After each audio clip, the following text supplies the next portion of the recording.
Bismillahirrahmanirrahim. Alhamdulillah summa alhamdulillahi bi ni'mati tatimus sholihat wa bi dzikri habibi wa tanazzalu rahmat wal barakat wassalatu wassalamu ala asrofil kainat wa sayyidis sadat nabiyina maulana Muhammad sallallahu alaihi wa ala alihi wa sahbihi wa sallam. Asyhadu an la ilaha illallah wa la syarika lah Rabbul aradina wassamawat wa asyhadu anna sayyidina Muhammadan abduhu wa rasuluh sahibul ayati wal mu'jizat. Allahumma salli wa sallim wa barik wa karim wa adil ala sayyidina wa nabiyina habibina syafina wa qudwatuna wa imamuna wa qurrati ayunina wa maulana Muhammad salatan taghfiru biha dzunub wa tuslihu biha al-qulub wa tantaliqu bil usub wa talinu bis sub wa ala alihi wa sahbihi man mansub. Amma ba'd. Wa qala ta'ala fi kitabil karim Allahu alladzi khalaqakum tsumma razaqakum. An Abdullah ibn Mas'ud qala Nabi sallallahu alaihi wasallam liyakilla hammuka wa ma qarta yakun wa ma lam yuqaddar lam yatik. Sadaqallahu wa azim wa rasulih. Yang mana disebutkan tadi bahwa harapan manusia atau tujuan semata-mata menuntut ilmu itu selain mencapai ridha Allah Ta'ala, bahkan yang diinginkan daripada tujuan itu adalah semata-mata untuk dunianya, maka dia akan termasuk golongan orang yang dilaknat di langit dan di bumi. Maka Abu Dhiyal bin Iyad berkata, barang siapa yang tidak membulatkan tekad untuk menempuh jalan menuju akhirat, maka dia akan menghadapi 4 macam kebinasaan. Yang pertama, mengalami kematian dengan dapat kelaparan. Yang kedua, menghadapi kematian dalam marah, yaitu melawan setan. Yang ketiga, menghadapi kematian dengan penuh hitam atau gelap, yaitu dalam dihina penghinaan orang dan diejek orang. Artinya tidak ada satupun yang mendatangi dari mayat-mayat itu, karena semuanya dalam kebencian. Keempat, menghadapi dengan mati hijau, artinya mati pucat, yaitu terkena musibah terus menerus. Maka qala Nabi Muhammad SAW, man syara'a ayyakuna aqwan nas wa yatawakkal 'ala Allah, wa man syara'a ayyakuna al-akraman nas falyattaqillah, man syara'a ayyakuna aghnan nas falyakun bima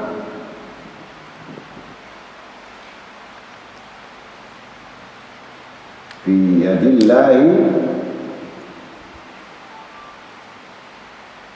al-saqa minhu fi yadihi. Nabi SAW bersabda, barang siapa yang ingin menjadi orang yang kuat, hendaklah bertawakal kepada Allah.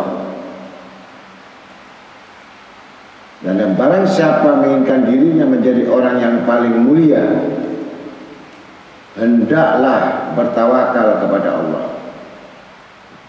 Barang siapa yang menjadi orang yang paling kaya, hendaklah dia telah mempercayakan kekuasaan Allah daripada kekuasaan pada dirinya.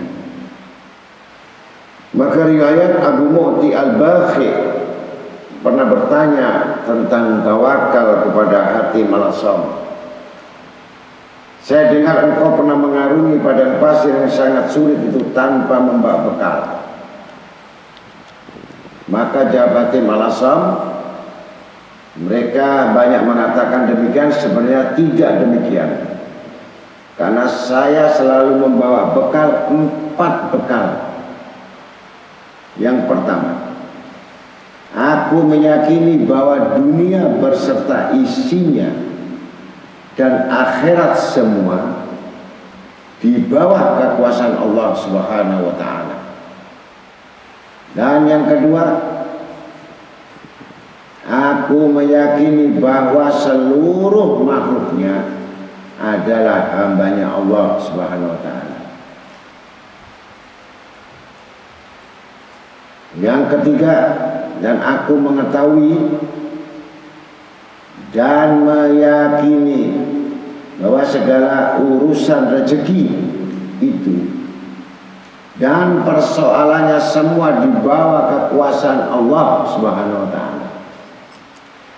Dan yang keempat, aku meyakini bahwa segala sesuatu yang dikehendaki Allah Subhanahu wa taala pasti akan terjadi karena Allah Subhanahu wa taala. Karena Allah adalah penguasa dan pemilik alam ini.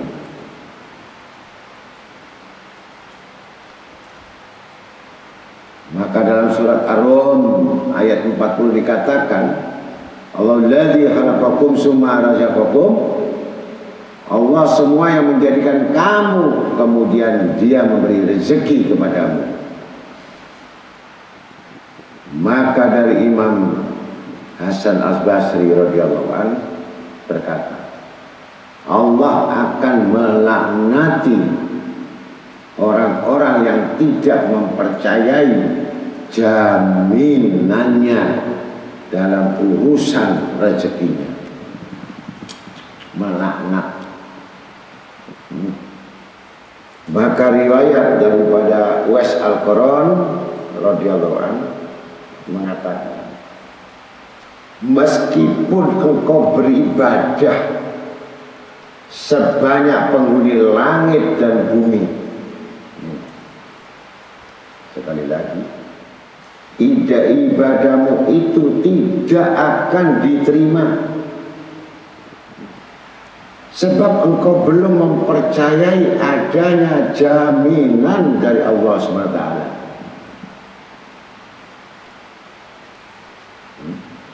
Gimana?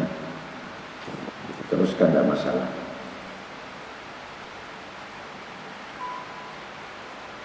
Dan pernah seorang imam bernama Haram bin Hayyam diperintah oleh Uwais Al-Qarni untuk hijrah dan tinggal di negeri Syam.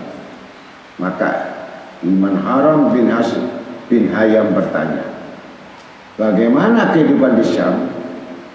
Maka Imam Uwais Al-Qarni marah dan berkata, celakalah kamu orang yang berhati lemah seperti engkau.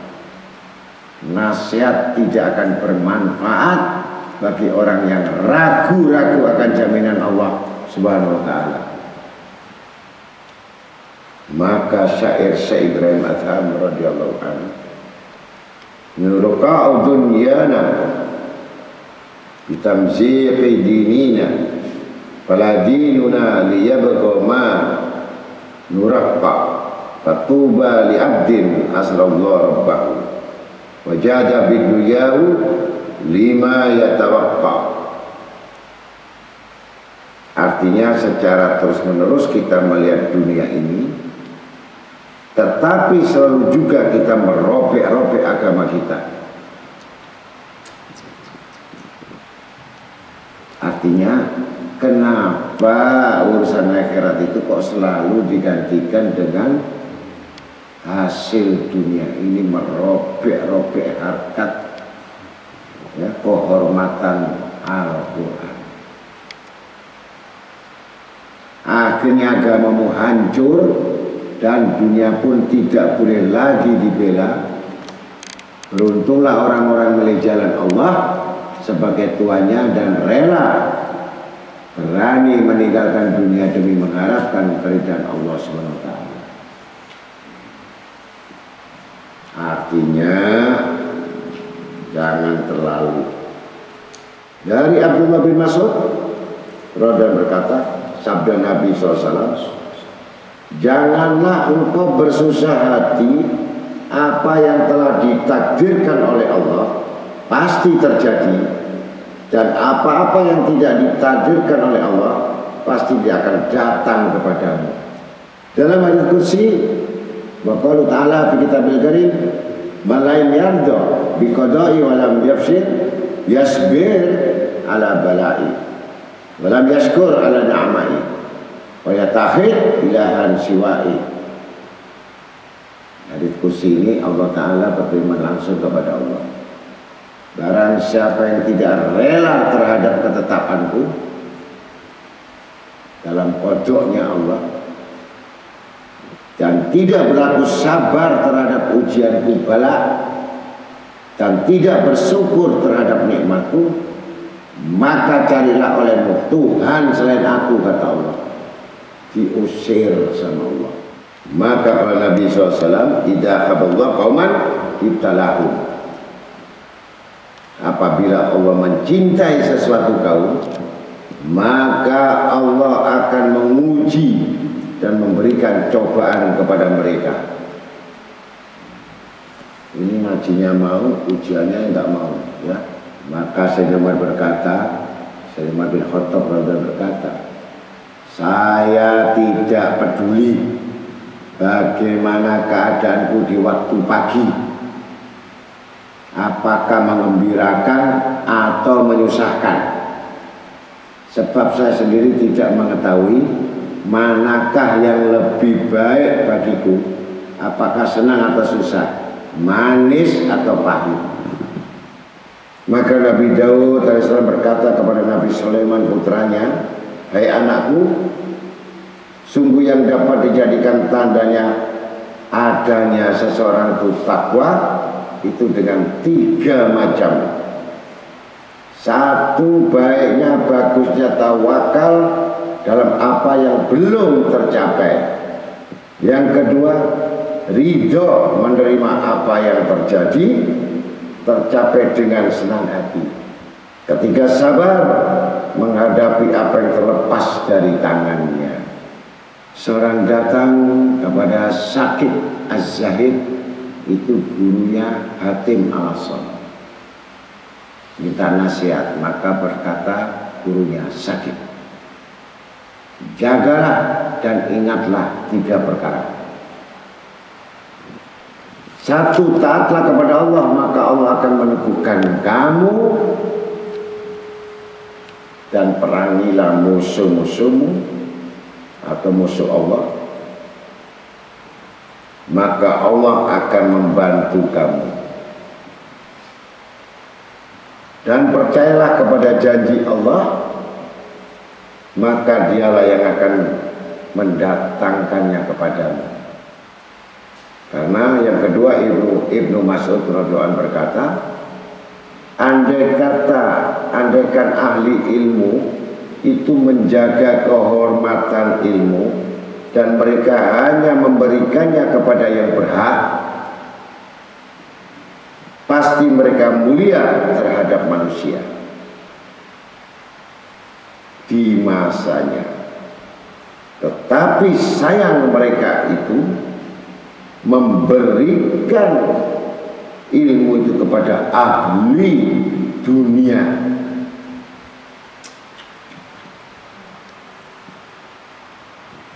Untuk mendapatkan dunia, maka hinalah mereka. Ketiga, saya telah mendengar Nabi SAW bersabda, siapa saja yang membulatkan semua perhatiannya, pikirannya ke satu fokus, yakni datang hanya untuk urusan akhirat semata-mata, akhirat, maka Allah akan mencukupi baginya semua kepentingan dunianya. Dan barang siapa sibuk dengan urusan dunia, maka Allah tidak hiraukan, akan dibinasakan atau disiksa di lembah yang mana yang paling dalam di api neraka. Maka peganglah, kata Sayyidina Ali bin Abi Thalib, sendi yang dapat menegakkan Islam itu ada 4. Pertama, yakin, sebab sebelum beramal. Adil dalam keputusan, sabar dalam musibah, dalam ujian, dalam ketaatan. 4, jihad melawan hawa nafsu. Ini yang berat.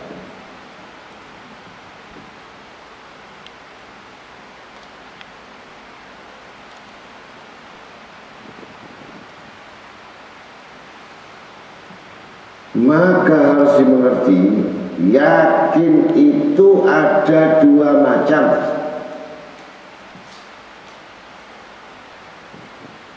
Beramalah kepada Allah dengan ikhlas karena Allah, dan tidak mengharapkan satu kepentingan dunia atau pujian makhluk.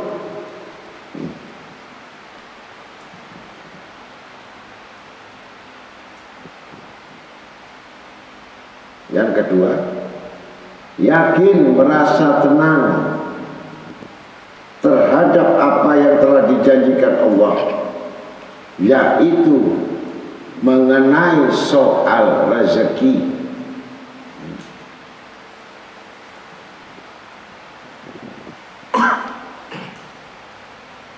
Adil juga 2 macam. Jika merasa mempunyai kewajiban, maka segera dilaksanakan sebelum dituntut.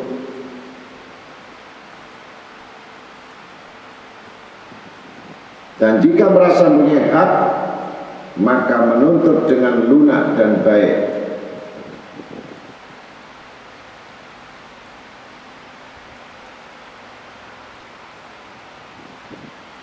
Ketika jihad, sabar ada 2. Sabar menunaikan kewajiban dan sabar menahan diri dari larangan dan maksiat kepada Allah.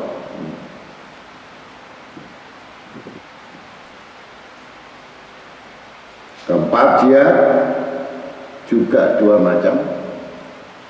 Jangan melupakan musuhmu. Siapa musuhmu? Setan yang nyata. Sebab bila kamu lupa atau lengah, maka ia tidak lengah terhadap kamu. Ia bagaikan serigala di tengah-tengah kambing. Maka tiap kambing yang lengah akan diterkamnya.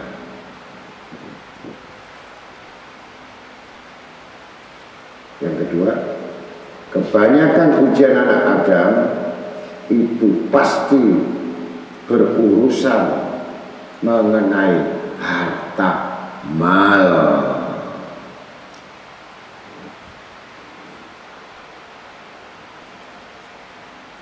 Maka relakan dirimu dengan bagian yang sederhana supaya kamu tidak tertipu olehnya.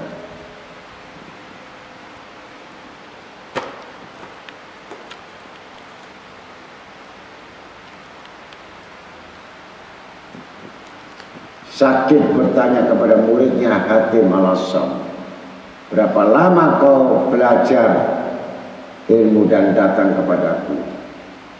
Jawabnya Hatim, selama belajar 30 tahun. Berapa banyak yang telah kau dapatkan selama itu, selama 30 tahun? Jawabnya, saya hanya belajar 6 kalimat.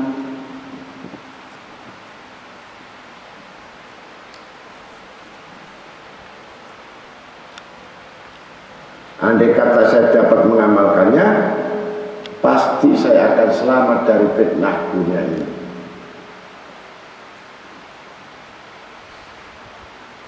Maka gurunya bertanya, Syakib,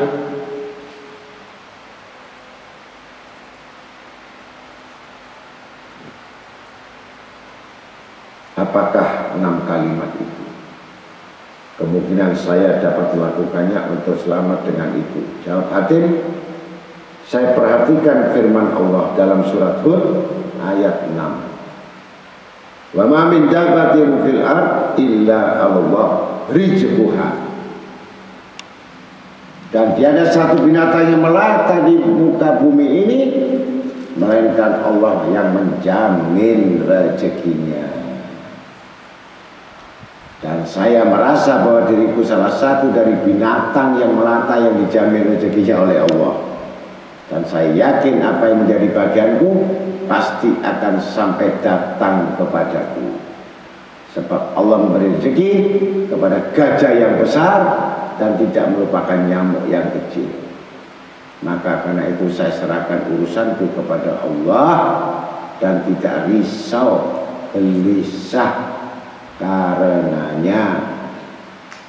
Maka sakit, berkata alangkah baiknya pahammu itu. Maka apakah yang kedua? Aku mengambil surat Al-Hujurat ayat 10.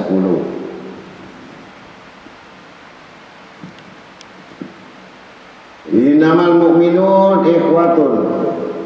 Sesungguhnya orang-orang mukmin itu sebagai saudaraku. Maka saya pandang semua orang mukmin sebagai saudaraku, dan saudara harus sayang kepada saudaranya. Juga saya mengetahui bahwa permusuhan yang terjadi di antara semua orang itu disebabkan karena hasud. Maka saya bersungguh-sungguh mengeluarkan rasa hasud itu dari hatiku, sehingga berubahlah hatiku yang andaikan seorang mukmin itu di timur menderita, maka saya akan risau karenanya. Seakan-akan itu saudaraku sakitnya aku merasakan. Sampai yang di ujung barat mendapat keuntungan, ini saya akan rasa gembira, seakan-akan saya sendiri mendapatkan keuntungan itu. Maka sakit berkata alangkah baiknya pendapatmu, dan apakah yang ketiga? Yang ketiga, hati mengatakan saya memperhatikan bahwa tiap manusia mempunyai kekasih, dan tiap kekasih harus membuktikan kasih sayangnya. Maka saya dapatkan kekasih itu, kasih sayangku adalah taat kepada Allah.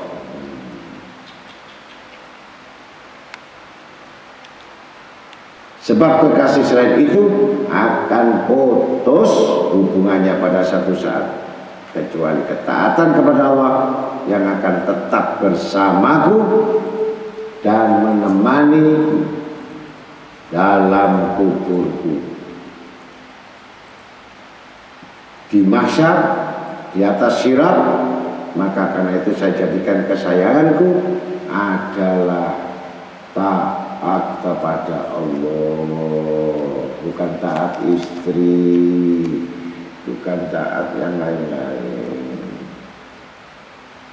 Maka yang keempat,